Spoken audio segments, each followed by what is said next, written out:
What's up, guys and gals? Your host with the most, Griever, as always, bringing you guys Ayakashi Triangle Chapter 59 review. This thing's going to be like 4 minutes long, because let's just go down what happened.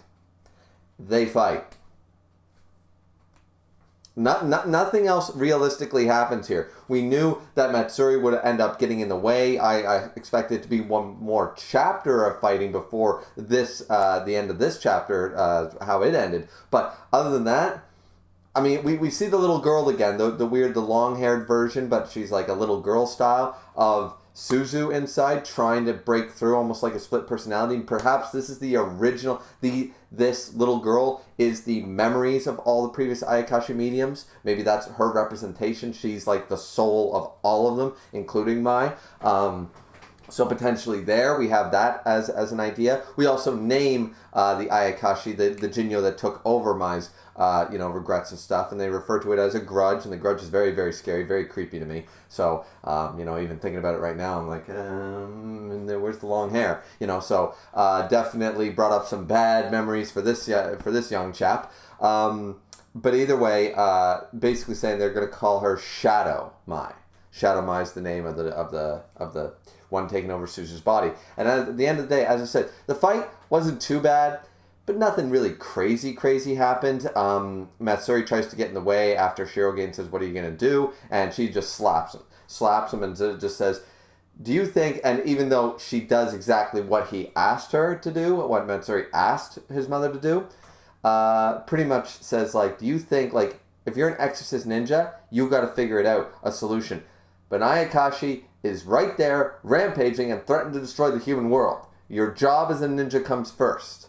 Like, yes, it's Suzu. Yes, that sucks. But this is what the ninja way." One good thing Naruto did was, with the backstories, at least, of people like Kakashi, that much, at least, we saw that sometimes it's necessary. It's a necessity at times, right? So, being a ninja is not all fun and games. Like, you have a duty, you have a responsibility to do these sort of things. So it's like, okay, I see where she's coming from. But then later on during the fight, instead of taking out, which should have been the case here, she was going to take out Suzu when she gets the upper hand on the giant one and stuff, and then goes after the other one. That was also an omokage. So the problem with that is that it was also an illusion, and by trying to use the numbing agent and stuff, got taken aback by the life sphere, and got basically double played there. She manages to stop, and I was like, oh, are we doing some Bleach Baragon shit here? Like, with the aging process, the mummification that we saw, adding too much life energy into something makes it decay rapidly. So she used her jutsu, her wind jutsu, to cut off the energy supply that was going to cause the mummification, at least of her hand.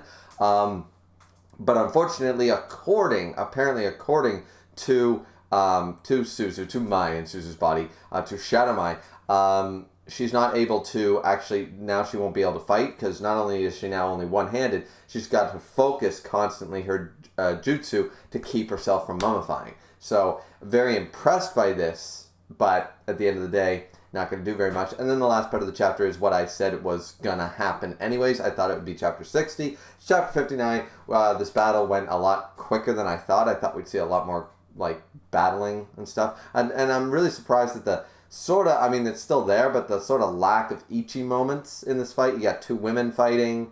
There was one, upskirt shot, and that was about it, realistically, for this manga. So, which has been getting worse. Not worse in a, I guess, the way I look at it, but it's been getting definitely more and more Ichi as the series has gone on. Or ecchi, Ichi, whatever you want to call it. And the thing is bordering on hentai levels.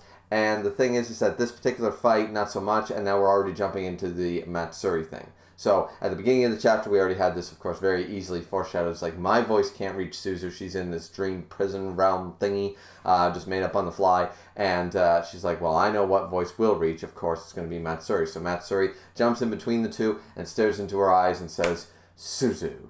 And then that's like the end of the chapter. So, chapter... Once again, very short review.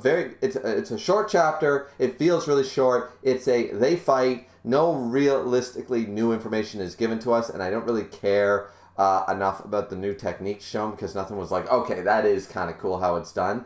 It was it was okay. It was nothing too special. So the chapter itself, meh. Wasn't bad, wasn't good. Once again, picking up the pace a little bit once again, which may be a good or a bad thing. I'm not sure. I would have liked like a 2 chapters of this fight. And I think they could have done a lot of unique stuff with it, but it seems pretty one-dimensional, realistically. But let me know what you guys thought down in the comment section down below. I told you this would be short. I could have done a YouTube short for this thing. But anyways, hope you guys enjoyed the video. Like, comment, and subscribe. As always, don't forget those 3 things. And don't forget the 4th, the most important one. Number 4 is to drink responsibly, as always, as I always do. And we will see you guys back here next time for Ayakashi Triangle, Chapter 60. Looking forward to it. Peace out, everybody.